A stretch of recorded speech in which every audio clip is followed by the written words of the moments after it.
انت لا طلع اللي معاك ده، هات الايفون اللي معاك. فين يا وريك موبايلك ده؟ بقول لك ايه، الواد اللي واقف هناك ده شكله مريش، تعال قلبه.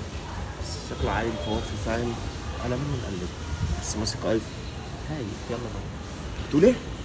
يلا ناخد سمعني عشان ما سمعتش يا عني. يلا ناخد يلا بينا يا عني. يلا انت لا طلع اللي معاك ده، هات الايفون اللي معاك. فين يا وريك موبايلك ده؟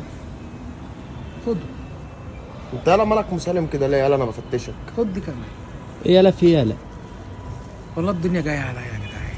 لا عليك مالك يا صاحبي؟ عندي عيال، كم عيل؟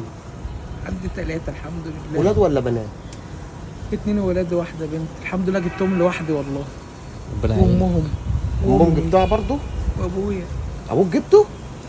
باشا البيضه ب 10 جنيه.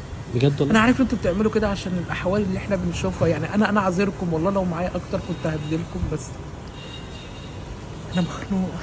لا حول الله. معاك فلوس؟ اه اديك. خد. مش هتاخدهم؟ لا خلاص بقى، انت الدنيا جايه عليك، هاجي عليك انا كمان. خد. ممكن الكاب طبعا عشان انا بردان.